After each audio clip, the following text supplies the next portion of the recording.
تو دوستو آج اس وقت ہمارے ملک پاکستان کے اندر، ہمارے ملک پاکستان کے صوبہ پنجاب کے کئی شہروں میں زلزلے کے جھٹکے دیکھنے کو ملے ہیں۔ تو میرے بھائیوں، میں آپ کو بتانا چاہتا ہوں کہ یہ زمینی آفتیں اور آسمانی آفتیں ہمارے اوپر کیوں آتی ہیں۔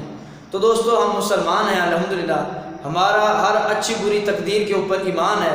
تو میرے بھائیوں، میں آپ کو بتانا چاہتا ہوں کہ اللہ رب العزت کا قرآن مجید کے اندر ارشاد ہے کہ جس کا مفہوم ہے کہ جب تمہارے ساتھ کوئی اچھائی کی جاتی ہے تو وہ اللہ رب العزت کی ذات کی طرف سے ہوتی ہے، اور جب تمہارے ساتھ کوئی برا رویہ کیا جاتا ہے یا برا سلوک کیا جاتا ہے تو وہ تمہارے اپنے بدعمالیوں کی سزا ہوتی ہے۔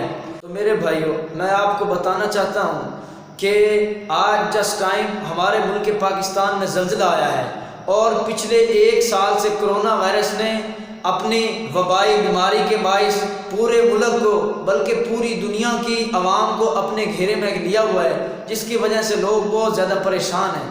تو میرے بھائیوں، میں آپ کو بتانا چاہتا ہوں کہ ایک دفعہ ہمارے پیارے نبی حضرت محمد مصطفیٰ صلی اللہ علیہ وآلہ وصحبہ وبارک وسلم کے زمانے مقدس میں چاند گرہن ہو گیا۔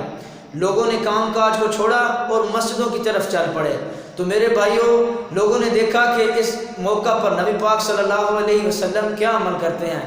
تو میرے بھائیوں، اس وقت نبی پاک صلی اللہ علیہ وسلم نے 2 رکعت نماز کسوف پڑھی، جو اتنی لمبی تھی کہ لوگ غش کھا کر گرنے لگے۔ تو میرے بھائیوں، اس کے بعد نبی پاک صلی اللہ علیہ وسلم نے ارشاد فرمایا کہ جب کبھی ایسا موقع آئے، آسمانی یا زمینی آفت آئے، تو نماز پڑھو، صدقہ خیرات دو اور اللہ کو یاد کرو۔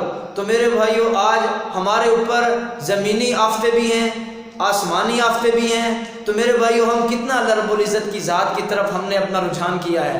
میرے بھائیوں، ہمیں چاہیے کہ اللہ رب العزت کو راضی کرنا چاہیے، اللہ رب العزت کی عبادت کرنی چاہیے، اللہ رب العزت کی ذات سے عافیت مانگنی چاہیے کہ اللہ پاک ہمیں اپنے پیارے حبیب کے صدقے پوری امت مسلمہ کے اوپر اور ہمارے اوپر رحم و کرم والا معاملہ فرمائے، اور اپنے پیارے حبیب سید الاولین سید الآخرین خاتم النبیین حضرت محمد مصطفیٰ صلی اللہ علیہ وسلم کے صدقے پوری امت مسلمہ کے اوپر رحم فرمائے۔ آمین آمین یا رب العالمین۔